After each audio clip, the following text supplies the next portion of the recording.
maka biarkan dunia menjauh. Asal Allah tetap dekat, itu sudah cukup. Assalamualaikum warahmatullahi wabarakatuh. Tapi bagaimana bila kita belum sampai pada titik itu? Bagaimana jika hati masih terlalu lekat pada harapan dunia, pada wajah-wajah manusia, pada janji-janji yang dahulu terucap begitu manis? Di sanalah cerita ini bermula. Bukan dari sebuah akhir yang damai, tapi dari sebuah awal yang sunyi. Pernahkah kamu duduk sendiri, menatap langit tanpa tahu harus berharap kepada siapa? Pernahkah kamu merasa, dunia ini terlalu ramai, tapi hatimu terlalu sepi? Kamu dikelilingi orang-orang, tetapi entah kenapa, tak satu pun benar-benar hadir. Kamu bicara, tapi suaramu seperti tenggelam di antara keramaian. Kamu tersenyum, tapi hanya agar tidak ditanya mengapa kamu sedih. Itulah sisi yang tak terlihat dari manusia. Kita semua pernah memeluk harapan dalam diam. Harapan bahwa yang kita lakukan akan dihargai. Harapan bahwa orang-orang akan memahami. Harapan bahwa hidup ini akan memberi keadilan yang setimpal untuk segala usaha yang telah dicurahkan. Namun kenyataannya, hidup tidak selalu seindah itu. Orang-orang bisa berubah. Rencana bisa gagal. Janji bisa diingkari. Dan bahkan, mereka yang pernah berdoa bersama kita bisa menjadi orang pertama yang meninggalkan. Itulah dunia. Ia tak selalu sejalan dengan hati. Ia berjalan dengan iramanya sendiri, dan kadang sangat tidak peduli pada perasaanmu. Di titik inilah, banyak orang mulai merasa hampa. Mereka mulai kehilangan arah, bukan karena mereka tak punya tujuan, tapi karena semua yang mereka gantungkan mulai runtuh satu persatu. Saat dunia yang mereka bangun dengan harapan, malah memberi mereka kehampaan.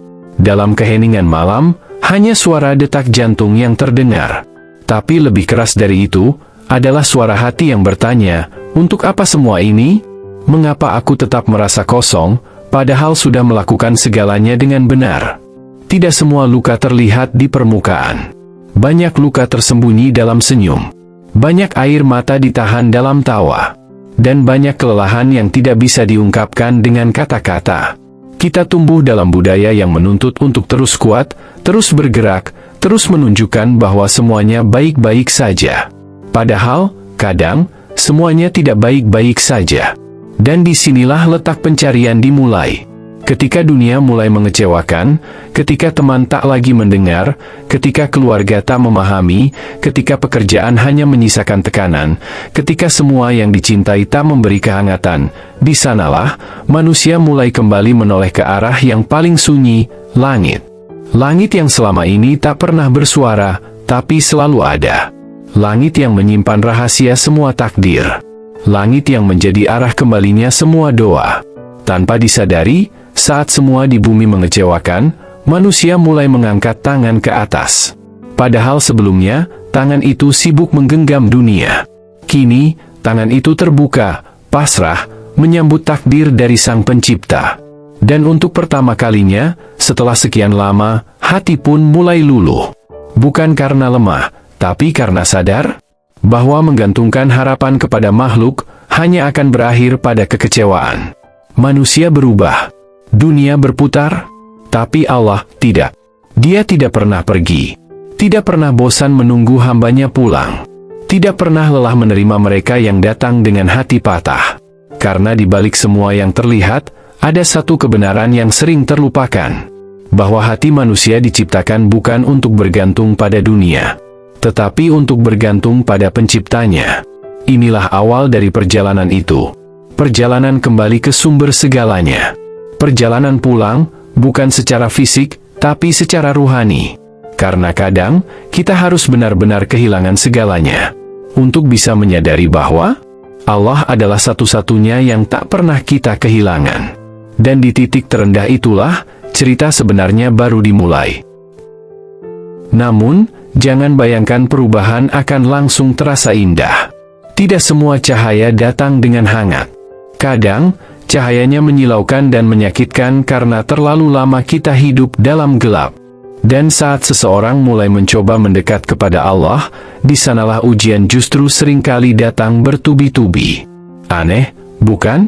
Saat kita mulai berusaha sholat tepat waktu, malah semakin sering tergoda untuk lalai.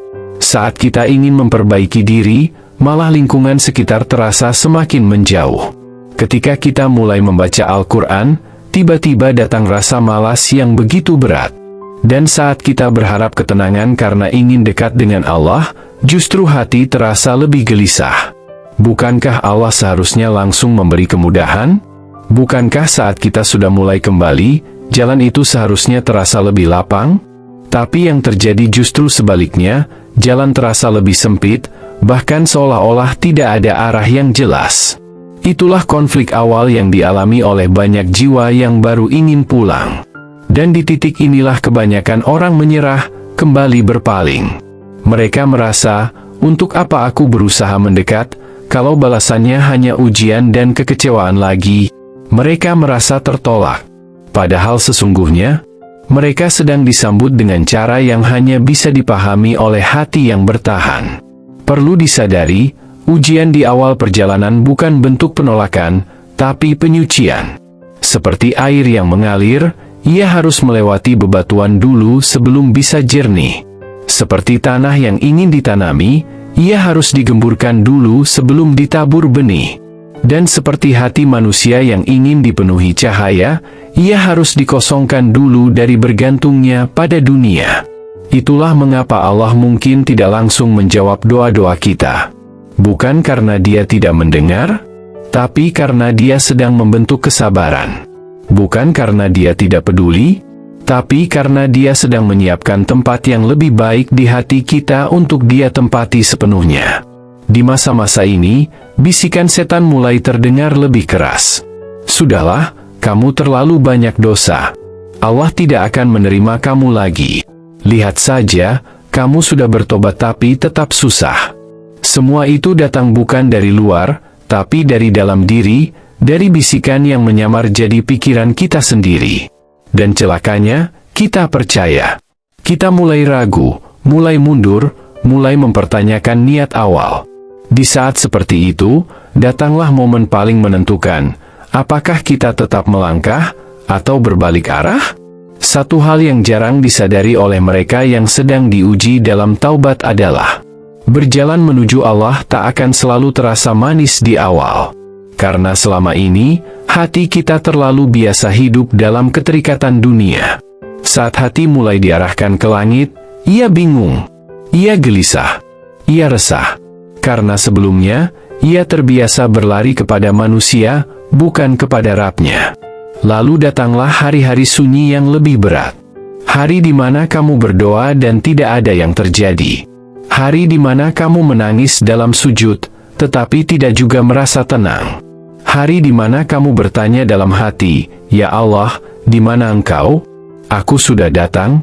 Mengapa terasa seperti Engkau menjauh?"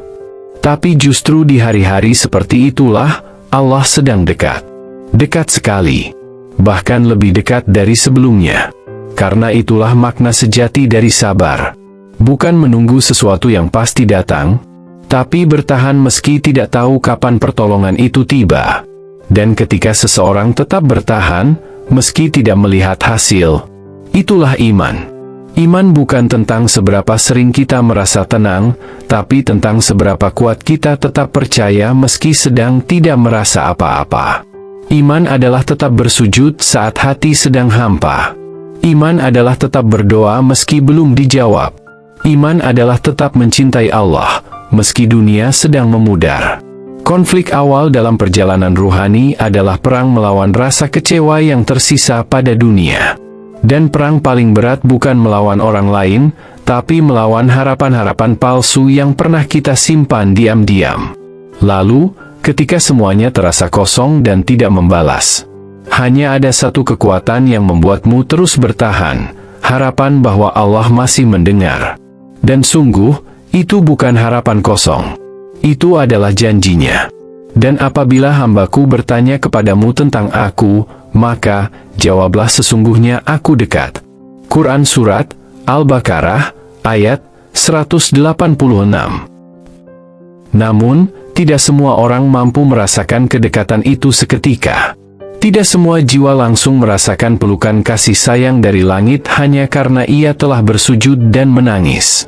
Justru, Banyak dari mereka yang masih merasa kosong meski sudah dekat dengan sajadah. Dan disinilah letak ujian yang paling halus tapi paling dalam, ujian atas rasa didengar. Manusia adalah makhluk yang haus pengakuan. Ia ingin didengar, dilihat, dipahami, direspons. Tapi saat ia berhadapan dengan Allah, ia tak selalu bisa melihat jawaban. Tak selalu ada pesan balasan.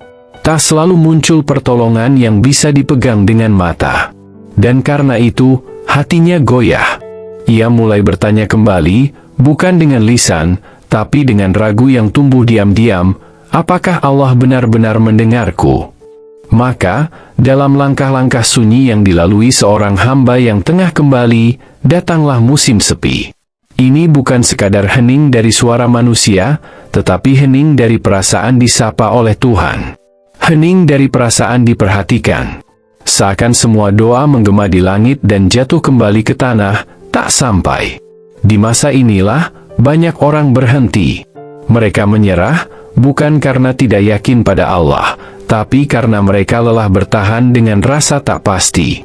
Karena mereka belum terbiasa dengan cara Allah mencintai, diam-diam, perlahan, dan tak selalu langsung terasa. Padahal, diamnya Allah bukan karena Dia tidak peduli. Justru karena Dia ingin hati kita mencarinya, bukan sekadar mencari jawaban. Seperti seseorang yang sedang diuji kesetiaannya. Apakah ia akan tetap mencintai, meski tak mendapat balasan langsung? Apakah ia akan tetap bertahan, meski tak melihat hasil? Seperti itulah Allah menumbuhkan iman yang matang, bukan dengan kemudahan, tetapi dengan ujian kesungguhan. Di momen-momen seperti ini, kita belajar bahwa Allah bukan sekadar tempat meminta. Dia adalah tempat kembali. Tempat berdiam saat dunia terlalu gaduh. Tempat meneteskan air mata saat semua telinga sudah bosan mendengar keluhan. Tempat menundukkan kepala bukan hanya karena sedih, tapi karena rindu. Namun, tetap saja, hati manusia adalah hati. Ia goyah. Ia naik turun. Ia bisa yakin hari ini, dan ragu esok hari. Dan ini wajar? Bahkan para nabi pun pernah merasa berat dalam menunggu pertolongan. Bahkan hati para wali pernah gemetar dalam sabar. Maka siapa kita hingga tidak pernah goyah? Yang penting bukan apakah hati kita selalu kuat, tapi apakah kita selalu kembali. Kembali kepada Allah, meski dengan langkah tertatih. Kembali kepadanya, meski dengan hati yang ragu. Kembali kepadanya, meski hanya untuk mengatakan, "Ya Allah, aku tidak tahu harus berharap kepada siapa lagi." Dan justru dalam keluh itulah, Allah seringkali membuka pintu yang tidak disangka. Bukan karena keluhannya, tapi karena ketulusan di baliknya. Karena akhirnya, sang hamba meletakkan semua harapan bukan di tangan manusia, bukan di angka rekening, bukan di pujian atau jabatan, melainkan hanya kepadanya. Namun perjalanan belum selesai. Setelah ragu datang, biasanya hadir pula godaan untuk mengambil jalan pintas. Untuk mencari pelarian. Untuk kembali mengejar dunia yang dulu menyakitkan, dengan harapan kali ini ia bisa memberi jawaban yang berbeda. Ada yang mulai menjauh dari sajadah, pelan-pelan. Ada yang mulai kembali tertawa palsu bersama teman-teman lama yang dulu ia tinggalkan. Ada pula yang berhenti bangun di malam hari karena merasa sujudnya sia-sia. Dan semua itu tidak terjadi tiba-tiba, tapi karena satu hal, rasa kecewa pada takdir. Tapi apakah takdir bisa salah? Apakah Allah lalai dalam mengatur hidup hambanya? Justru ketika seseorang merasa kecewa pada takdir, sebenarnya ia sedang kecewa pada rencana Allah. Dan inilah titik paling berbahaya. Bukan karena Allah tersinggung, karena Allah Maha Sabar, tetapi karena di saat seperti itu, kita sedang menutup pintu paling kokoh yang dulu kita yakini sebagai tempat bersandar. Kekecewaan yang tidak dijaga bisa berubah menjadi penolakan. Penolakan yang dibiarkan tumbuh bisa berubah menjadi kelalaian. Dan jika dibiarkan lagi, pelan-pelan, cahaya itu padam. Bukan karena Allah menjauh, tetapi karena hati kita yang memilih memalingkan diri. Namun, meski sejauh apapun seseorang melangkah, pintu Allah tetap tidak pernah terkunci. Pintu itu selalu terbuka. bahkan ketika kita sudah lupa caranya mengetuk, bahkan ketika kita sudah malu untuk kembali. Karena itu, saat hati mulai menolak, maka itulah saatnya untuk kembali mengingat. Ingat bahwa Allah tidak pernah menjanjikan hidup tanpa air mata. Tapi Dia menjanjikan bahwa setiap air mata yang jatuh karenanya tidak akan sia-sia. Ingat bahwa Allah tidak pernah menjanjikan dunia akan selalu baik. Tapi Dia menjanjikan bahwa siapa yang bertahan dalam kebaikan akan ditenangkan di akhir. Ingat bahwa Allah tidak pernah menjanjikan hidup bebas dari kecewa. Tapi Dia menjanjikan bahwa siapa yang menggantungkan hatinya kepadanya tidak akan pernah dibiarkan sendiri. Dan inilah hakikat pengembangan dari konflik seorang hamba. Bukan tentang apakah ia diuji, tapi bagaimana ia bertahan. Bukan tentang apakah ia kecewa, tapi apakah ia memilih untuk percaya. Karena sesungguhnya, semakin dalam seseorang jatuh, semakin besar peluangnya untuk merasa dekat dengan tanah, dan disitulah tempat terbaik untuk bersujud. Maka biarkan jatuhmu menjadi alasan untuk lebih lama dalam doa. Biarkan kecewamu menjadi pengantar untuk lebih jujur dalam zikir. Dan satu hari nanti, saat semua ini mulai terlihat masuk akal, saat luka-luka lama telah berubah menjadi hikmah, saat air mata dulu telah mengalirkan kedewasaan, maka kamu akan berkata dalam hati, "Dulu aku kira Allah tidak mendengarku. Padahal justru disitulah Dia sedang paling dekat denganku." Kedekatan yang tak selalu disertai keajaiban instan, tetapi disertai ketenangan yang tumbuh perlahan. Bukan dalam bentuk hal-hal luar biasa yang mengubah hidup dalam sekejap, tetapi dalam bentuk perubahan-perubahan kecil di dalam hati yang hanya bisa dirasakan oleh mereka yang bertahan. Tiba-tiba saja, luka lama tidak lagi menyesakkan. Tiba-tiba, kecewa itu tidak lagi membuat sesak di dada. Tiba-tiba, kita mulai bisa menerima kenyataan yang dulu rasanya tak tertahankan. Bukan karena semua telah membaik, tapi karena hati kita yang kini telah berubah. Hati yang sebelumnya keras oleh prasangka, kini menjadi lembut karena rasa percaya. Dan di saat seperti itu, manusia pun mulai memahami bahwa sebenarnya, yang dulu ia tunggu-tunggu bukanlah jawaban dari doa, tetapi kedewasaan dalam menyikapi takdir. Ia mulai menyadari bahwa terkadang, Allah tidak mengubah keadaan di sekeliling kita terlebih dahulu. Allah justru mengubah kita. Karena saat kita berubah, cara pandang kita terhadap dunia juga ikut berubah. Kita tidak lagi kecewa jika manusia tidak membalas kebaikan kita. Karena kita sadar bahwa kita berbuat bukan demi mereka, tapi demi Dia. Kita tidak lagi menangis hanya karena doa kita belum terkabul. Karena kita mulai yakin bahwa Allah tahu kapan waktu terbaik untuk memberi, dan kapan waktu terbaik untuk menahan. Dan pada akhirnya, kita tak lagi menunggu dunia untuk menjadi adil. Karena kita tahu bahwa keadilan sejati hanya milik akhirat. Inilah momen ketika hati seorang hamba mulai tenang. Bukan karena semua masalah selesai, tapi karena ia telah melepaskan diri dari keterikatan pada hasil. Ia belajar bahwa tugasnya hanya berusaha, sedangkan hasil sepenuhnya urusan Allah. Dan di situ muncullah rasa damai yang sejati. Rasa damai yang tidak tergantung pada keadaan luar, tapi berasal dari ketundukan batin yang utuh kepada Rabb-Nya. Begitulah Allah membentuk hati seorang hamba, bukan dengan memanjakannya, tetapi dengan membersihkannya dari harapan palsu, hingga satu-satunya tempat bersandar yang tersisa hanyalah Allah. Karena memang di sanalah tempat yang paling aman. Tempat yang tak pernah menolak siapapun yang datang. Tempat yang tidak pernah tutup walau dunia menutup pintu-pintunya. Setelah semua lelah, setelah semua tangis, setelah semua kebingungan dan gelisah, akhirnya kita sampai pada kesimpulan yang sederhana, tapi sangat dalam, bahwa Allah tidak pernah jauh. Kitalah yang selama ini terlalu sibuk berharap pada selainnya. Dan di ujung semua perjalanan ini, seseorang pun mulai melangkah bukan lagi karena ingin dibalas, tapi karena ia mencintai. Ia berjalan bukan karena sedang kuat, tapi karena tahu, hanya dengan tetap melangkah kepada Allah, hatinya akan tetap hidup.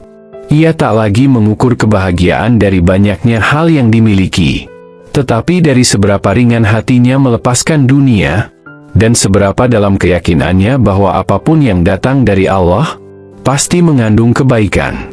Jadi, jika kamu sedang berada di fase paling sunyi, jika kamu sedang merasa tidak didengar, jika semua harapanmu terasa pupus, maka izinkan satu kebenaran ini meresap dalam-dalam ke hatimu. Allah tidak pernah menolakmu. Bahkan di saat kamu sendiri merasa tak pantas. Bahkan di saat kamu sendiri ingin menyerah. Bahkan ketika kamu berdoa dengan suara yang gemetar, Dia tetap mendengarmu. Karena cintanya tidak seperti cinta manusia. Cinta Allah tidak menuntut syarat sempurna. Tidak menilai dari penampilan. Tidak bergantung pada masa lalu. Cintanya selalu siap menerima siapapun yang kembali. Berapapun banyaknya luka, sepayah apapun langkahmu, selama engkau kembali, maka Dia pun akan mendekat. Dan disitulah harapan yang dulu sempat pupus, tumbuh lagi. Tapi bukan harapan pada dunia, melainkan harapan kepada pemilik segala sesuatu. Maka tenanglah, meski yang lain menjauh. Tenanglah, meski dunia mengecewakan.